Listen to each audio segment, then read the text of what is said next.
琴膽放翻落去啦。咁咧對取咧，點樣對咧？咁攞個琴錘上嚟拍埋條線度，有兩個做法嘅。咁啊，一係咧你用手咁樣推起個琴錘，咁但係咧通常去到個 drop 位咧，佢就會跌翻落去咯，所以會幾難嘅。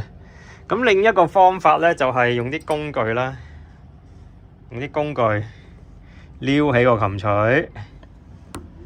咁樣咧，其實就易啲嘅。咁三角琴嘅對線咧，就唔似立式琴咁咧對正中間就得。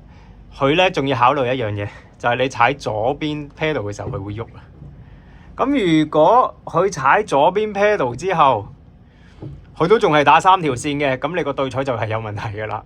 咁所以咧要考慮埋呢個因素喺入邊。對嘅時候咧，通常我哋會個琴錘係靠右邊多啲嘅。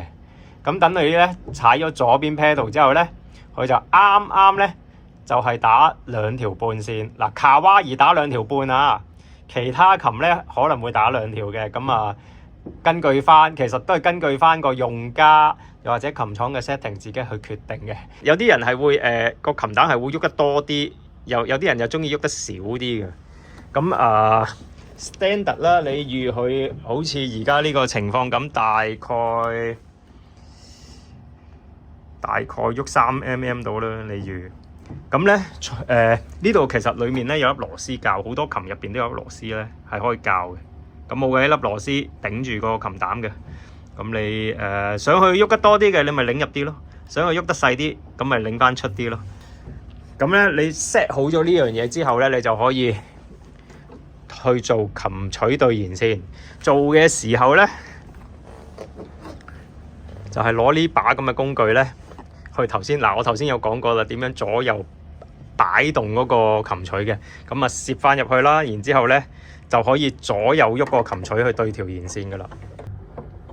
嗱，咁樣啦，呢個工具係對翻正咁樣，然之後咧你就可以見到嗱，可以向左向右咬噶啦。咁啊對翻個弦線就 OK 噶啦。假設我而家咧已經而家我未踩左邊嘅，未踩左邊咧就係咁樣。其實你會見到個琴錘係偏去右邊少少嘅，踩埋左邊，咁咧通常打兩條半，或者左邊嗰條輕輕揩到個琴錘咧，甚至掂唔到啦。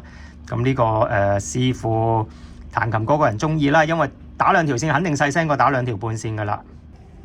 咁咧搞掂咗個對線之後咧，咁我哋做埋嗰個琴錘嗰個水平啊。嗱，而家見到有啲高有啲低嘅，咁咧呢個高低揾呢個工具咧調校呢粒 capstan， 扭左扭右，咁佢就會自己上或者落噶啦。舉例呢個第三隻佢好高嘅，咁你擰翻低佢咯。咁咁樣擰低，嗱佢落咗嚟啦，即刻咁咪平咗咯。咁但係擰呢個咧你要注意啦，因為你擰呢個其實我哋做緊個 bow distance， 即係個擊弦距離啊。個擊弦距離會直接影響埋你成個 after touch， 即係你成個 regulation 咧會有影響嘅。咁所以唔好大幅去擰佢啦，即係除非你識 regulation 啦，否則的話咧，你見到真係有啲爭好遠喎，高低你先至走去擰咯。譬如呢啲咁嘅低腰，咪擰翻上嚟咯。因為如果你擰完之後，成個手感咧係可以唔同晒㗎，可以爭好遠嘅，所以呢個要小心啲。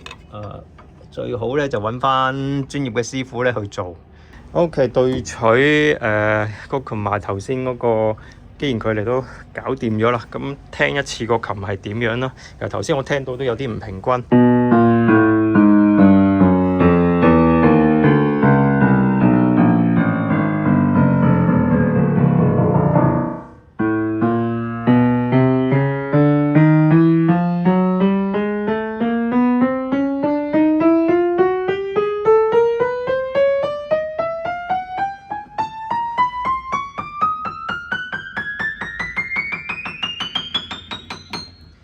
咁點解會有少少唔平均呢？就係因為嗰個撥音未做好啊！即係嗰個琴錘未係最平均咁打晒3條線。咁一陣就要做咗呢個動作去啦。咁撥音之前呢，一定要調好部琴先，所以而家調音先。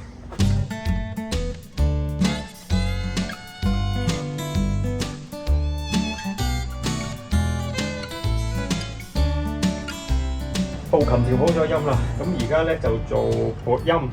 咁啊，三角琴嘅撥音咧就辛苦過立式琴好多嘅，真係做到你嘔血嘅。咁咧做嘅方法咧就係揾呢個嘢勾起個琴錘，然之後好似立式琴咁樣咧，將嗰個琴錘咧貼埋條線度，咁樣貼埋條線度，然之後咧再用一支嗱，我用筷子去挑出嚟嘅，咁總之整到咁樣啦，扁扁地可以撥啲聲嘅。然之後咧，我假設而家個琴錘係掂住條線嘅，咁然之後咧就踩喺個右邊 pad 度，咁樣去撥嗰啲弦線，攞呢個琴錘啦，然後就撥條線。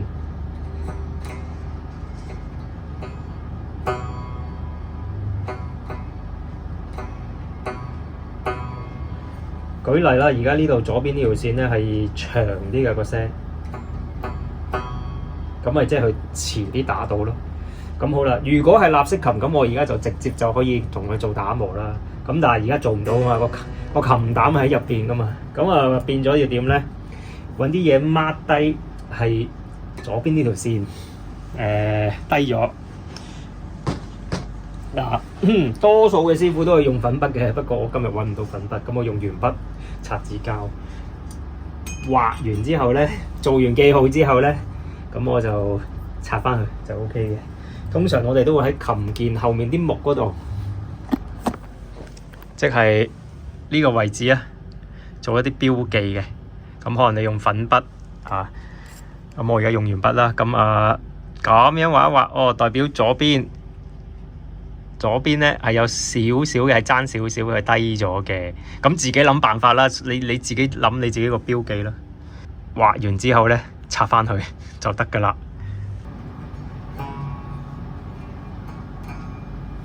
因為你見我要咁樣烏住條腰去做，一陣做撥音嗰陣時咧，就睇住呢個記號，一次過做完一次，跟住再推翻入去再試。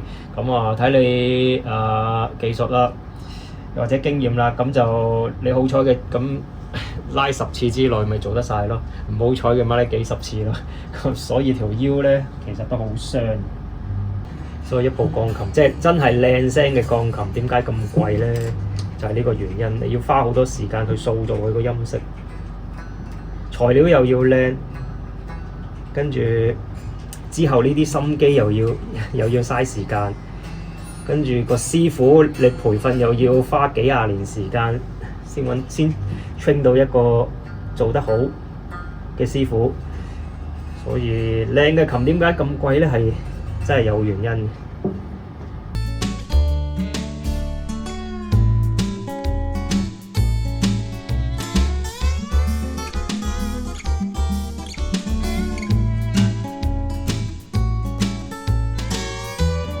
OK， 而家做完個撥音啦。咁做完個撥音咧，就聽到有啲係響嘅，有啲就會暗啲。咁我呢度落咗啲抹低咗啲符號落去。咁啊，圓圈就係響，交叉就係暗咁嘅情況啦。係啦，零零舍舍有啲響啦，跟住又一路響啦咁樣。咁咧，而家要做嘅咧就係做少少 voicing咧，去將嗰個音色咧燉翻勻佢先。頭先彈過嚟成個琴，其實個琴錘應該因為幾廿年嚟咧打得太耐啦，佢都其實彈落去係冇乜彈性噶啦。其實總之而家咧就將啲唔平均嘅音色咧做翻平均佢先，就唔好理佢持久啊，係咪游到好舒服啊嗰種感覺，唔好理嗰樣嘢先，做翻平均佢先。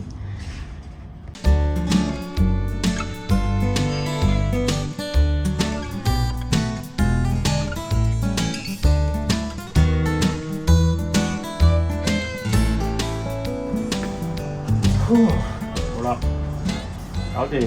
咁啊，剔完啲窿又要拉出嚟，揾沙紙填翻啲窿，可以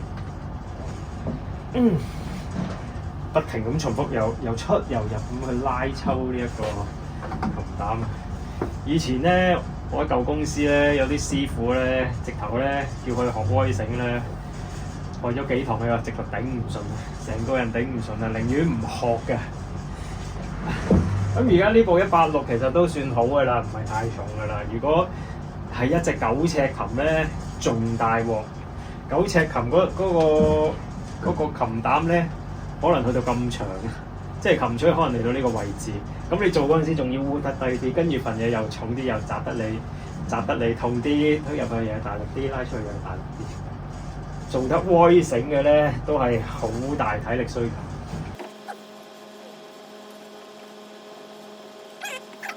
咁咧有啲人咧應該喺 YouTube 度見過咧，啲師傅好似我咁樣咧散啊！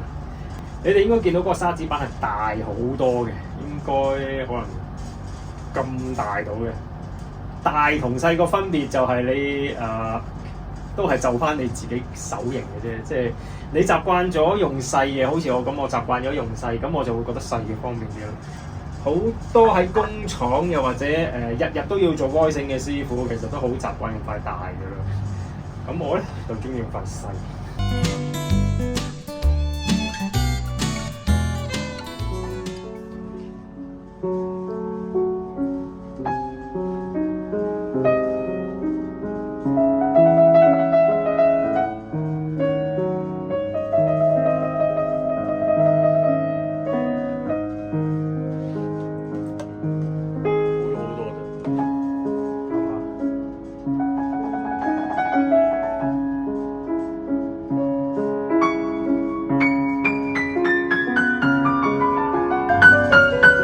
佢好真係拆啊！其實可以大力多下佢。係啊，冇個 voice。冇，留翻吉翻闊啦，就冇咗㗎啦嗰種感覺其實。終於整好啦呢部琴。咁咧，啱啱琴主試過呢部琴，咁我有彈過，又試過呢部琴。以前嗰種霸道咧，又或者嗰種唔平均嘢冇咗啦。